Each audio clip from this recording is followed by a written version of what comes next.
Okay, so today we have Warren Zevon and Lawyers, Guns, and Money. So, Warren Zevon was just announced as one of the new inductees into the Rock and Roll Hall of Fame, and he's been a name that I've been thinking about for a while now, and once that announcement came, I said, all right, I gotta do a song by him. I really think I only know of Werewolves of London, but I've always heard so much about him, and people say that he's very underrated. But so anyway, here we go. Let's get into it, talk about it after. Let's go.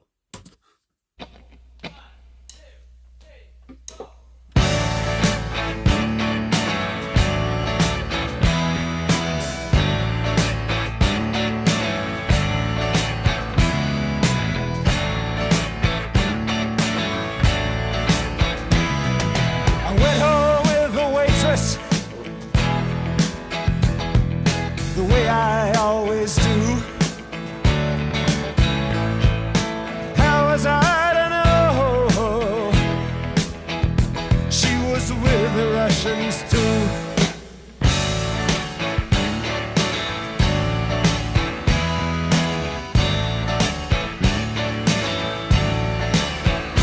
I was gambling in Havana. I took a little risk. Send lawyers, guns, and money. Dad, get me out of this. Ha!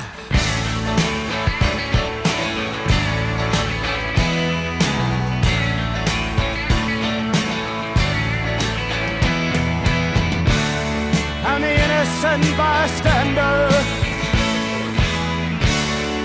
Somehow I got stuck between the rock and the hard place, and I'm down on my luck. Like a car. Yes, I'm down on my luck. Well, I'm down on my luck.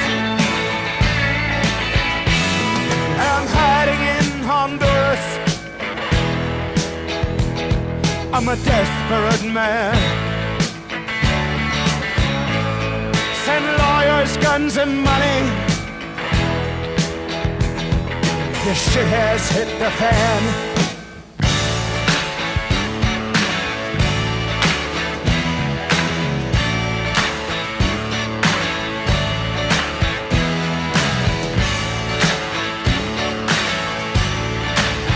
All right, send lawyers, guns, and money.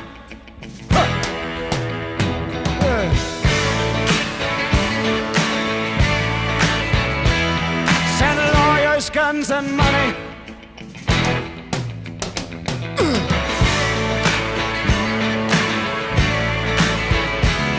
Send lawyers, guns, and money. Hey!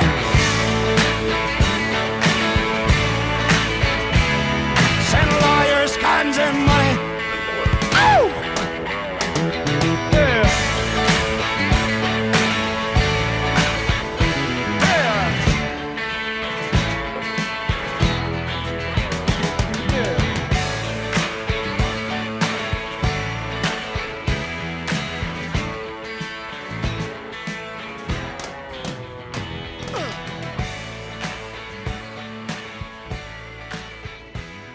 Fade out.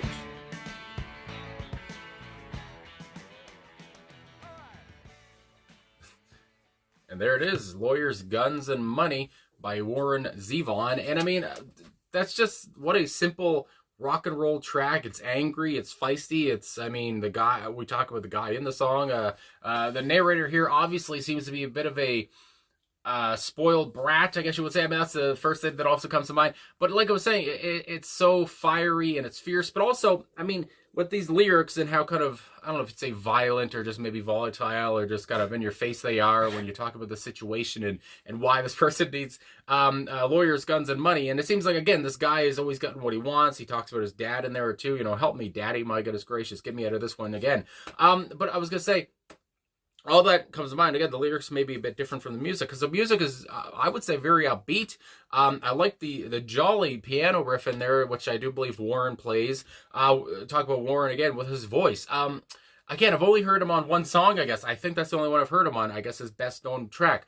And so I know what his voice is like, but I never realized, like, he was probably, if this is 78, I believe he was born in 47, so he was probably like 30 when he recorded this. He doesn't sound 30, you know, he sounds like he's 50 or something, and I don't mean that in a bad way, but he has such a heavy, growly, if that's a word, either way, near the end of the song, he has such a growl on him, but a heavy, raspy, I don't know, old kind of voice or whatever, and again, just heavy and just almost like a, not in the same way as like a Nick Drake, but a heavy voice like that anyway. And, you know, sounds older than he is. And anyway, so I just love that. And I just love the effect that has on a song like this. And it just makes it sound even more intense, I guess you might say. But yeah, and I love his ooze and his growl again and all that stuff. He just sounds like he's having fun. And again, it sounds like such a simple kind of rock and roll track. I mean, simple in just the way that it's played. You have Wadi, and I had to search up how to say his last name. I believe Wadi Wachtel, I don't know, but either way, Wadi here is on guitars, and I know that he's been on many different tracks. I know he's been on with tracks like from Stevie Nicks. I know of one like that, Bon Jovi, I think, as well. Anyway, so many different people.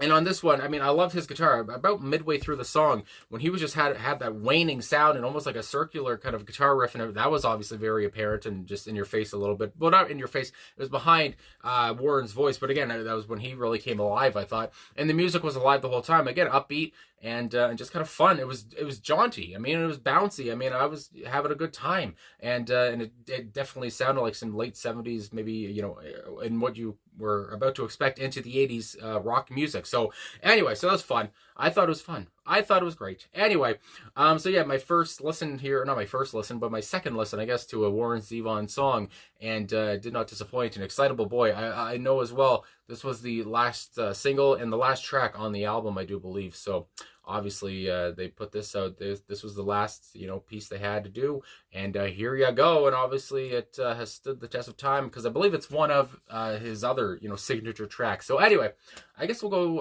I'll talk about the personal. I talked about Wadi and Warren, but of course there are two other guys here, and I just saw on this website here. So anyway, on bass guitar, Kenny Edwards, drums, Rick Marotta, I believe, I guess then. And I like how I believe Rick must have been the one who counted the song in. And I don't know, just from the get-go when you had the 1, 2, 3, 4, there's just kind of an inviting feeling or something, or it just feels like, oh, here we go. Again, it just feels like a jam or something, and that the song is not that serious, even though, again, the lyrics are pretty serious, and it seems like he had some fun with it. Warren had a lot of fun here, and you can just feel his dry wit. That's one thing that I've seen his interview with Letterman, because I mean that's a famous interview where he was, you know, dying, and he was joking in the face of death, and it just seemed like such a cool guy. Anyway, and but yeah, I know he had a very dry wit. And I feel like that comes across in many of his songs, and even though I've only heard 2 now, but from what I've been told, that comes across a lot. Anyway, I'm rambling on.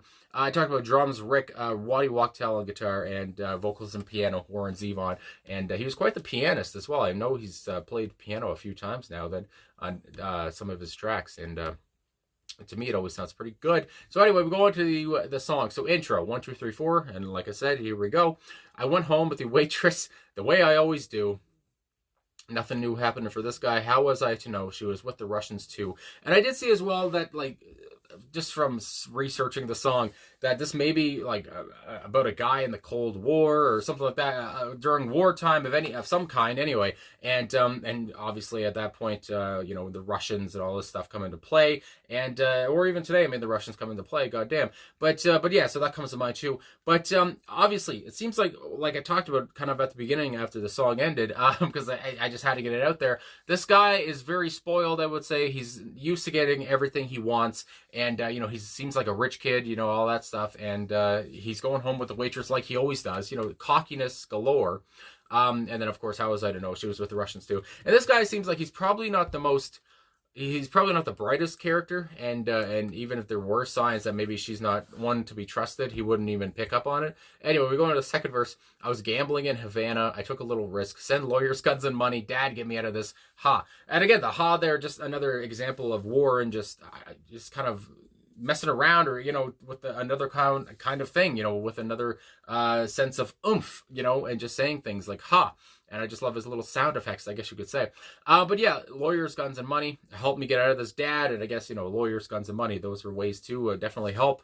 My goodness gracious. And then we go on to the third verse. I'm the innocent bystander. And it's so funny. Like, you might not even catch it, I guess, when you're listening to it, or how witty it is. But, I'm the innocent bystander, if I could say it.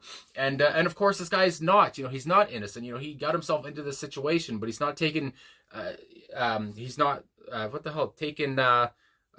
responsibility. I can't think. It is 3 a.m. But anyway, he's not taking responsibility for anything. It's everyone else's fault. And I just love that so much. Between the rock and the hard place, and I'm down on my luck. Yes, I'm down on my luck. Well, I'm down on my luck. Again, it just seemed like Warren had such a good time writing this. It seems so funny and witty.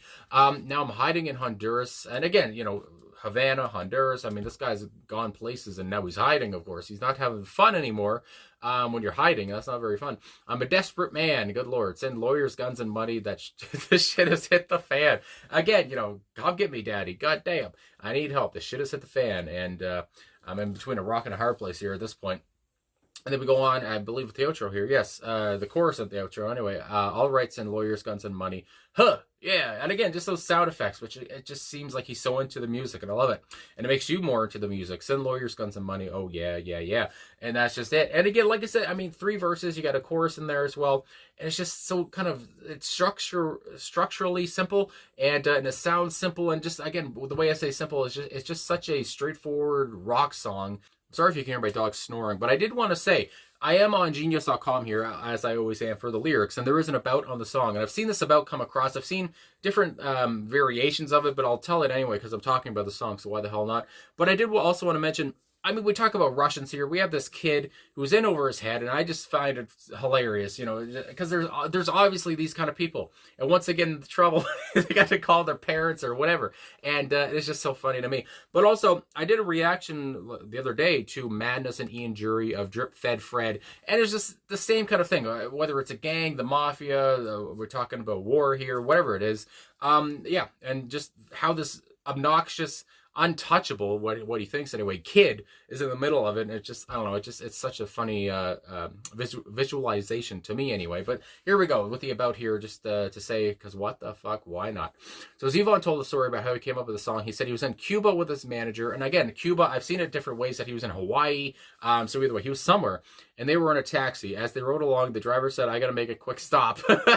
You imagine trying to get from point A to point B, all of a sudden, hold up, I gotta stop for a second. That's not good. He pulled into a house, and a few minutes later, he comes out running with his sister, who had apparently been kidnapped. That's heavy.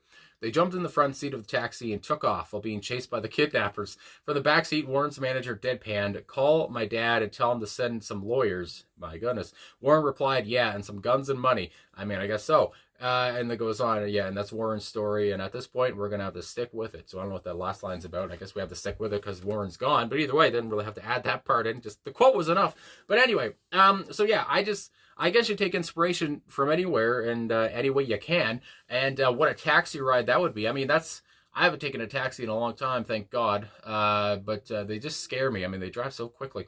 But anyway, yeah, it's just funny to me. So the whole song is funny. I guess that's the point. It's just it's all about having fun and just making some great rock and roll, angry rock and roll too, at the same point, with your friends too. And yeah, it came across so well, and I could see why it was a great single for him.